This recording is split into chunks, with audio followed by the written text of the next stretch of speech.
Maintenant, on a déjà vécu ça pendant la pandémie, du papier de toilette introuvable. Cette fois, c'est pas le stress qui vide les rayons, ce pourrait être Donald Trump aux États-Unis. Avec des tarifs qui pourraient dépasser 50 sur notre bois d'œuvre, l'impact pourrait être brutal chez nos voisins américains. Frédéric Véraud est vice-président Affaires corporatives au chantier de Chibougamau. Bonsoir à vous, M. Véraud. Bonsoir, M. Zappa. Vous travaillez dans le secteur de la transformation du bois, donc dites-nous, c'est entre autres chez vous qu'on prépare les ingrédients de base qui entrent dans la confection du fameux papier hygiénique. Absolument. Donc, notre entreprise regroupe plusieurs usines de sciage, des usines qui prennent l'arbre pour le transformer en matériaux de construction. Mais comme les planches de construction sont rectangulaires dans un bio de bois qui est circulaire, la partie résiduelle, ce qu'on appelle les copeaux, c'est la matière première à partir de laquelle on fabrique la pâte Kraft.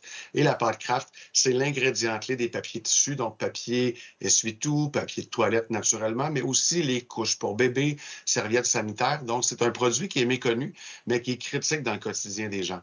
À quel point et dans quelle mesure les tarifs qui seront imposés sur notre bois d'œuvre vont affecter la production du papier de toilette du Canada qui s'en va vers les États-Unis?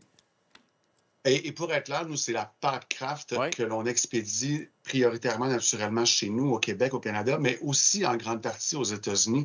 La pâte Kraft qu'on fabrique à Lebel-sur-Quévillon, elle répond aux besoins de dizaines de millions d'Américains. Et l'effet collatéral, donc, qui peut mettre une pression sur la quantité de pâte disponible, c'est celui de la construction.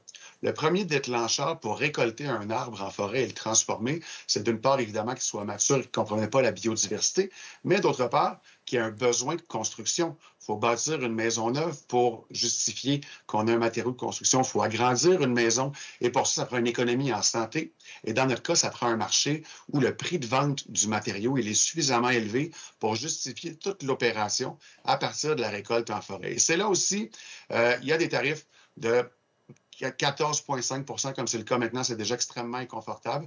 On ajouterait 25 potentiellement un autre 15 à l'automne, où on excéderait, comme vous le mentionniez, les 50 de tarifs.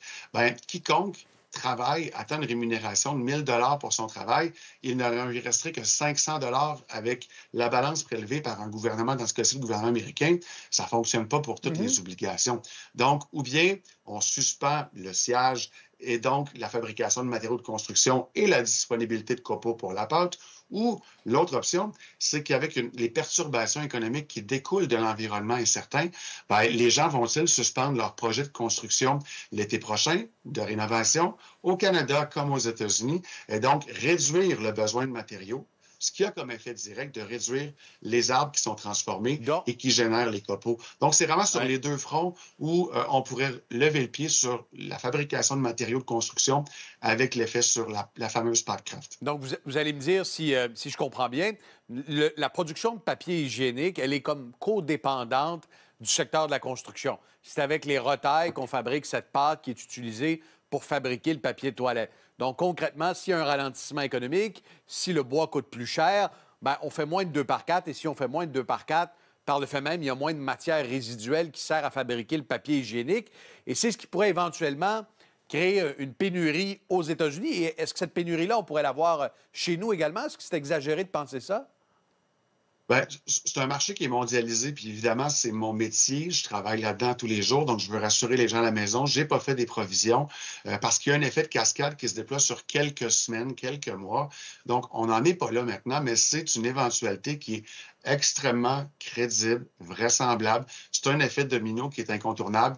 Pas de matériaux de construction, plus de résidus et donc une pression sur la pâte Kraft avec tous les produits du quotidien qui ont besoin de cet ingrédient clé que constitue la pâte Kraft. M. Véraud, Donald Trump dit qu'il n'a pas besoin de notre bois. Il aura peut-être besoin de notre papier hygiénique, en tout cas.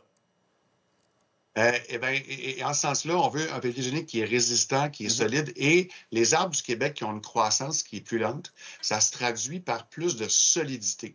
Et la solidité, elle confère ce qu'on s'attend comme propriété à nos produits de consommation. C'est ce qui fait une bonne pâte, M. Véraud. C'est tout le temps qu'on a, mais on prendra des nouvelles dans quelques jours, quelques semaines pour voir comment la situation a évolué. Merci beaucoup, M. Véraud.